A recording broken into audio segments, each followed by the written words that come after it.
ನೀವು ನೋಡಿರ್ಬೋದು ಸ್ಲ್ಯಾಬ್ನಾಗ centre portion ಒಳಗ ಸಿಂಗಲ್ ಲೈನ್ ಬಾರ್ ಹಾಕಿರ್ತಾರ ಮತ್ತೆ ಸಪೋರ್ಟ್ ಕಡೆ ಡಬಲ್ ಲೇಯರ್ ಬಾರ್ ಹಾಕಿರ್ತಾರ ಮತ್ತೆ ಅದನ್ನ ಬೆಂಡ್ ಕೂಡ ಮಾಡಿರ್ತಾರ. ಯಾಕೆ ಈ ಬೆಂಡ್ ಮಾಡಿರ್ತಾರ ಮತ್ತೆ ಅದಕ್ಕೆ ಏನಂತಾರಂತ ಈ ವಿಡಿಯೋದಾಗ ಕಂಪ್ಲೀಟ್ ಆಗಿ ಹೇಳ್ತೀನಿ. ಈ ಒಂದು ಬಾರ್ ಗಳನ್ನ ಕ್ರ್ಯಾಂಕ್ ಬಾರ್ಸ್ ಅಂತ ಕರೀತಾರ. ಕ್ರ್ಯಾಂಕ್ ಬಾರ್ಸ್ ನ ಯಾವಾಗ್ಲೂ ಸಪೋರ್ಟ್ ಇಂದ L/4 ಡಿಸ್ಟೆನ್ಸ್ಗೆ 45 ಡಿಗ್ರಿ ಆಂಗಲ್ನಾಗ ಬೆಂಡ್ ಮಾಡಿರ್ತಾರ. ಯಾಕಂದ್ರೆ ಸ್ಲ್ಯಾಬ್ನಾಗ ಏನು ಲೋಡ್ ಬೀಳ್ತೈತಿ ಆ ಲೋಡ್ ಬಿದ್ದಾಗ ಸ್ಲ್ಯಾಬ್ನ ಸೆಂಟರ್ ಪೋರ್ಷನ್ ತಳಗಡೆ ಬೆಂಡ್ ಆಗಕ್ಕೆ ಟ್ರೈ ಮಾಡ್ತೈತಿ. ಸೊ ಅಲ್ಲಿ ಪಾಸಿಟಿವ್ ಬೆಂಡಿಂಗ್ ಮೂವ್ಮೆಂಟ್ ಕ್ರಿಯೇಟ್ ಆಗ್ತೈತಿ. ಅದ ಸ್ಲ್ಯಾಬ್ನ ಸಪೋರ್ಟ್ಸ್ ಅಥವಾ ಬೀಮ್ ಕಡೆ ಪೋರ್ಷನ್ ಮೇಲ್ಗಡೆ ಬೆಂಡ್ ಆಗಕ್ಕೆ ಟ್ರೈ ಮಾಡ್ತಿರ್ತೈತಿ. ಸೊ ಅಲ್ಲಿ ನೆಗೆಟಿವ್ ಬೆಂಡಿಂಗ್ ಮೂವ್ಮೆಂಟ್ ಕ್ರಿಯೇಟ್ ಆಗ್ತೈತಿ. ಬಟ್ ಒಂದು ಪಾಯಿಂಟ್ಗೆ ಹೋಗಿ ಈ ಒಂದು ಬೆಂಡಿಂಗ್ ಮೂವ್ಮೆಂಟ್ 0 ಆಗ್ತೈತಿ.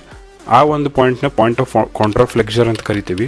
ಆ ಒಂದು ಪಾಯಿಂಟ್ನಾಗ ನಾವು ಬಾರ್ಸ್ನ ಬೆಂಡ್ ಮಾಡ್ತೀವಿ. ಈ ಬೆಂಡ್ ಮಾಡೋದ್ರಿಂದ ಏನಾಕೈತಿ ಅಂದ್ರೆ ಇವಾಗ ಬಾಟಮ್ ಒಳಗಿರೋ ಸ್ಟೀಲ್ ಸಪೋರ್ಟ್ ಕಡೆ ಹೋಗಿ ಏನು ಮೇಲ್ಗಡೆ ಬೆಂಡ್ ಆಗಿರ್ತೈತಿ ಅದು ಟಾಪ್ ನಲ್ಲಿರೋ ಬೆಂಡಿಂಗ್ ಮೂವ್ಮೆಂಟ್ ನ ರೆಸಿಸ್ಟ್ ಮಾಡ್ತೈತಿ. ಮತ್ತೆ ಸೆಂಟರ್ನಾಗ ಏನು ಬೆಂಡಿಂಗ್ ಮೂವ್ಮೆಂಟ್ ಕ್ರಿಯೇಟ್ ಆಗಿರ್ತೈತಿ ಅದನ್ನ ಬಾಟಮ್ ಮೇನ್ ರಾಡ್ಸ್ ರೆಸಿಸ್ಟ್ ಮಾಡ್ತಾವ. ಇದರಿಂದ ಏನಾಕೈತಿ ನಿಮ್ಮ ಸ್ಲ್ಯಾಬ್ ನ ಟೋಟಲ್ ಇಂಟಿಗ್ರಿಟಿ ಕಾಪಾಡ್ಕೊಂಡಿರ್ತೈತಿ.